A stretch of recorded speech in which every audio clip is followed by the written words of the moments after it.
11वां पेशेंगार गौरी मामले में आज भी जारी रहेगी समाअत। मस्जिद में सर्वे और कोर्ट कमिश्नर को हटाने को लेकर कोर्ट आज सुना सकता है फैसला। दोपहर 2 बजे शुरू होगी समाअत। राजद्रोह कानून की हैसियत को चैलेंज देने वाली अर्जी पर आज सुप्रीम कोर्ट ने समाअत। कोर्ट ने मरकज से पूछा इस एक्ट के तहत नए मामले दर्ज होंगे या नहीं। आज जवाब देगी मरकजी हुकूमत। दिल्ली में तजावुजात हटाने के लिए सड़कों पर आज फिर चलेगा बुलडोजर। जनूबी दिल्ली म्युनिसिपल कॉरपोरेशन आज 4 जोन में करेगी कार्रवाई। गैर मुल्की फंडिंग को लेकर कई एनजीओ पर सीबीआई की बड़ी कार्रवाई। दिल्ली समेत 40 मकामात पर छापेमारी। अफसरान और एनजीओ नुमाइंदगान की मिली भगत आई सामने। चक्रवाती तूफान आसानी से निपटने के लिए तैयारी। आंध्र प्रदेश, मगरबी बंगाल और ओडिशा में एनडीआरएफ की 50 टीमें तैनात। महकमा मौसमियात ने जारी की शदीद बारिश और सैलाब का अलर्ट। आज से दिल्ली यूनिवर्सिटी के इम्तिहान होंगे शुरू। 2 साल बाद ऑफलाइन इम्तिहान का इनेकाद।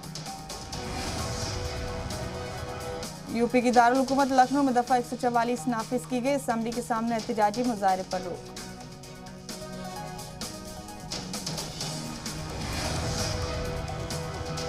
आजम खान के बेटे अब्दुल्ला आजम खान ने खरीदी 1 करोड़ रुपए की इमलाक। हुकूमत को 7 लाख रुपए स्टैंप ड्यूटी अदा की।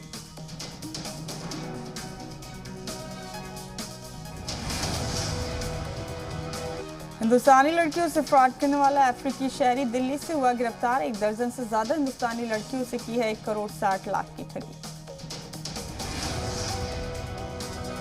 यूपी की कौशाम्बी में मामूली तनाज़े में हिस्ट्री शीटर। वालिद ने बेटे का गोली मारकर किया कत्ल। मुलजिम की तलाश में जुटी पुलिस।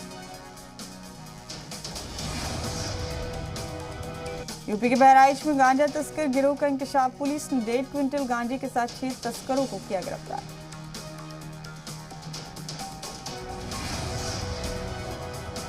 नोएडा में पुलिस और बदमाशों के बीच तसादुम। 2 बदमाश जख्मी।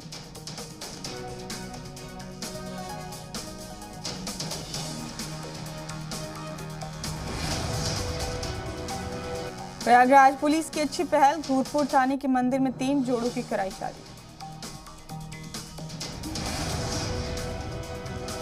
उत्तराखंड के चंपावत जिले इंतखाब के लिए स्टार तशहीरकारों की लिस्ट जारी। धामी की हिमायत में सिंधु की समेत 40 स्टार तशहीरकार माने गए। बाबा केदारनाथ के दर्शनों के लिए अकीदतमंदों की भारी भीड़। जात की मर्दमशुमारी के मुद्दे पर तेजस्वी यादव ने सीएम नीतीश को दिया अल्टीमेटम। कहा 72 घंटे में बताया जात की मर्दमशुमारी करने में क्या दिक्कत। इंडियन रेलवे ने छोटे बच्चों के साथ सफर करने वाली माओं को दी बड़ी राहत। अब उन्हें अपने बच्चों को सुलाने में किसी तरह की परेशानी नहीं होगी। रूस और यूक्रेन जंग का 77वां दिन। लुहांस्क और डोनबास में हमले जारी।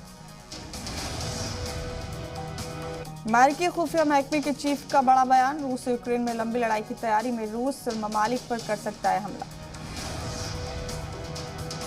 लुहांस्क में रूसी फौज ने हवाई हमले किए तेज। खार्किव में रूसी फौज को यूक्रेन का करारा जवाब। अमेरिका ने यूक्रेन को दी $40 अरब इजाफी मदद की मंजूरी। इटली के पीएम मारियो ड्रैगी की जो बाइडेन से मुलाकात। यूक्रेन में सीज फायर पर चर्चा हुई। रूस यूक्रेन जंग के बीच जर्मनी में नाटो फौजियों की जंगी मशक। वर्ल्ड हेल्थ ऑर्गेनाइजेशन का यूक्रेन पर बड़ा बयान। इलाज न मिलने की वजह से 3000 से ज्यादा लोगों की हुई मौत।